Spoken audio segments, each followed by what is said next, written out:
Hoje, a gente vai mergulhar num momento decisivo e, olha, fascinante na história de Israel. É um ponto de virada, sabe? Onde uma escolha não era só uma escolha, mas a definição de um destino inteiro. E tudo isso foi orquestrado por uma figura impressionante, Josué. Mas antes da gente entrar de cabeça nessa história, vale a pena a gente parar para pensar um pouco o que, de fato, significa escolher. Algumas decisões do dia a dia são fáceis, né? Mas outras carregam o peso de gerações inteiras. E a que a gente vai ver hoje é uma dessas, uma escolha monumental. Muito bem, então vamos entender o cenário. A nação de Israel está ali, toda reunida diante do seu líder Josué.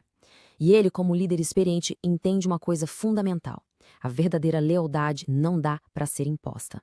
Então ele apresenta uma escolha respeitando a liberdade daquele povo para decidir o próprio rumo. E essa era a base de tudo para Josué, sabe? Um serviço a Deus, para ser de verdade, para ser autêntico, precisa nascer de um coração que quer, de uma decisão consciente. Não é sobre só cumprir uma ordem, é sobre uma entrega voluntária. Era sobre querer e não sobre ter que fazer. E aqui tem um detalhe na língua original que, nossa, revela tudo. O verbo hebraico para escolher, que é bakar, é usado tanto para descrever a ação de Deus, quando elegeu Israel, quanto para a ação de Israel ao escolher servir a Deus. Isso mostra que não é uma via de mão única, é uma aliança, um compromisso de mão dupla. E aí, diante desse desafio de Josué, qual foi a reação do povo? Bem, foi imediata. Foi uma resposta coletiva, apaixonada, e que, assim, à primeira vista parecia totalmente inabalável. A declaração deles foi muito forte, foi direta. Longe de nós abandonar o Senhor. Sem hesitação nenhuma. Parece uma decisão final, sabe? Selada com a convicção de quem tem certeza absoluta do que está falando. E essa promessa não veio do nada, não. Eles listaram os motivos, relembrando toda aquela jornada épica. A libertação do Egito, os milagres que eles viram com os próprios olhos, a proteção no meio de deserto, as vitórias contra inimigos muito mais fortes. A memória do que Deus já tinha feito era o combustível para a promessa que eles estavam fazendo para o futuro. E é exatamente aqui que a história dá uma virada surpreendente. Depois de uma declaração de fé tão forte, o que a gente esperaria de um líder? Encorajamento, certo? Mas Josué faz o exato oposto. Olha só que contraste brutal. De um lado, o juramento fervoroso: nós serviremos ao Senhor. E do outro, a resposta fria, chocante de Josué: vocês não são capazes de servir ao Senhor. É um verdadeiro balde de água fria na empolgação de todo mundo. Isso leva a gente para a pergunta central de toda essa passagem. Por quê? Por que uma resposta tão ríspida? Por que Josué, o cara que guiou o povo até ali, de repente parece querer minar a confiança deles de cumprir o que acabaram de prometer? A resposta está na memória. Josué se lembrava muito bem da geração anterior, aquela que saiu do Egito. Eles também fizeram promessas grandiosas, mas na primeira dificuldade, na primeira tentação, esqueceram tudo e se curvaram a outros ídolos. A história, para Josué, era uma professora bem severa. Com essa resposta dura, o objetivo de Josué não era desanimar o povo, muito pelo contrário. A intenção dele era muito mais profunda. Era forçar todo mundo a encarar a verdadeira dimensão, o peso real daquele compromisso que eles estavam prestes a firmar. Na prática, ele age quase como um advogado do diabo.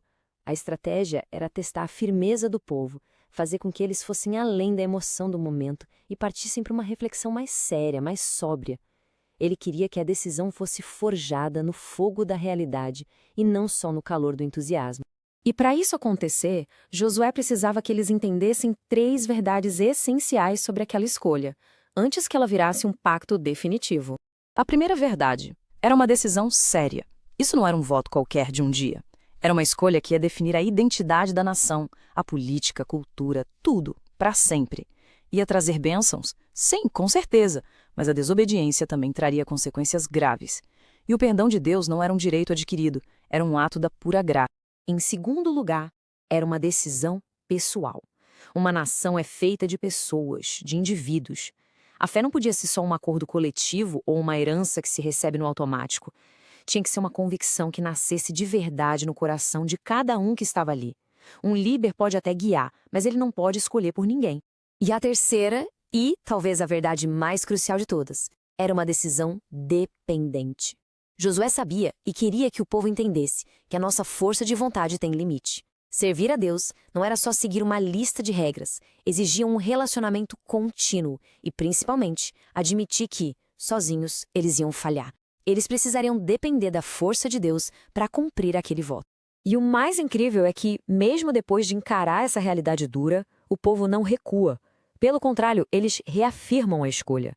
Mas agora com uma consciência muito maior do que estava em jogo. E é essa insistência, agora mais madura, que nos revela a grande lição dessa história.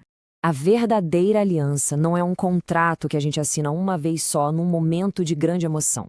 É uma relação viva, dinâmica, uma escolha que precisa ser renovada todo dia com plena consciência das nossas fraquezas e dependendo sempre da graça divina.